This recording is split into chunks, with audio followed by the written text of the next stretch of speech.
Lockdown खुलने के बाद भले ही अनलॉक 3 शुरू हो गया हो, लेकिन परचून सामान के थोक विक्रेताओं को अभी भी मंदी की मार सहनी पड़ रही है।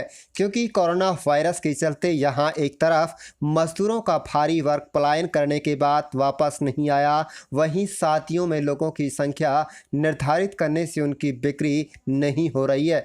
थोक विक्रेताओं का मानना है कि वर्ष 2020 तक पूरा मंदी की मार सहते हुए निकलने वाला है। पलवल जिले में लॉकडाउन खुलने के बाद सभी व्यवस्था धीरे धीरे अपने आप को स्थापित कर रहे हैं। ऐसे में परचून सामान के थोक विक्रेता भी मंदी की मार झेल रहे हैं। इन थोक विक्रेताओं का मानना है कि पूरा वर्ष 2020 मंदी की चपेट में निकलेगा, उसके बाद ही हालात ठीक हो पाएंगे। थोक विक्रेताओं ने बताया कि आज उनकी बिक्री घटकर केवल 20% पर रह गई है, क्योंकि कई सारे उद्योग धंधे अभी भी ठप पड़े हुए हैं और कंपनियों में काम करने वाले मजदूर उनकी दुकानों से एक साथ भारी मात्रा में माल उठाते थे, लेकिन अब मजदूर बहुत ही थोड़ा माल खरीद रहे हैं, क्योंकि कोरोना के दौरान जितनी मजदूरों ने यहाँ से पलायन किया था उतने वापस नहीं आए हैं। उन्होंने कहा है कि नौकरियां चले जाने के चलते लोगों की जेब में पैसा नहीं रहा है और यह भी वजह है कि सामान की कम खरीदारी हो रही है।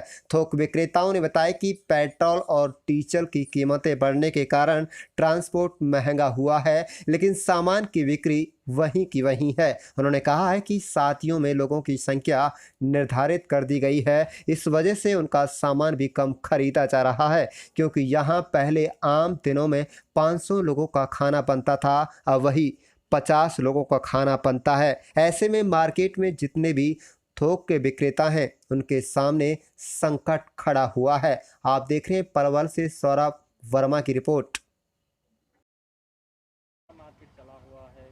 मार्केट बिल्कुल ख़राब है जी। सारे तो लेबर चली गए यहाँ से। यहाँ का टाइम तो भैया बिक्री बहुत कम है, ना के बराबर हो रही है। कमी आई है बिक्री में भैया 60% कमी आ गई है। वजह क्या है?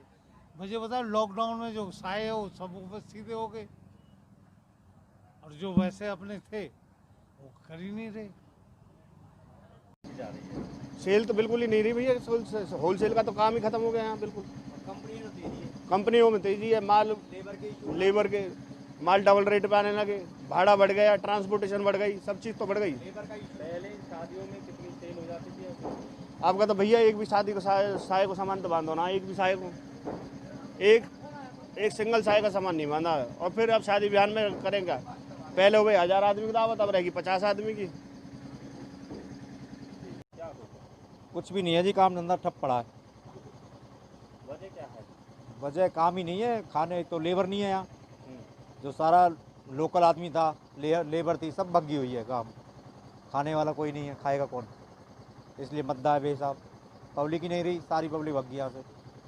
पहले शादियों में किस तरह का कितना सामान चला जाता है, अब क्या चल रहा है? अब कुछ भी ना जा रहा भाई साहब। पहले 500 आदमी ब्याह हो गए, अब 50 आदमी के हो रहे हैं, जाएगा कोई कहाँ सामान? तो सब सौदा व्यवस्था खुल जाएगी जब जाके कोई होगी। तो अनलॉक 3 होने के बाद भी बढ़ोतरी नहीं हुई है? अनलॉक ही तो हुआ भाई साहब, अलाउ वो थोड़ी हुई है अनुमति। शादी तो 50 आदमी की है ही होगी, जब तक बीमारी खत्म नहीं होगी कुछ नहीं होगा भाई साहब, मद्दा तो रहेगा ही।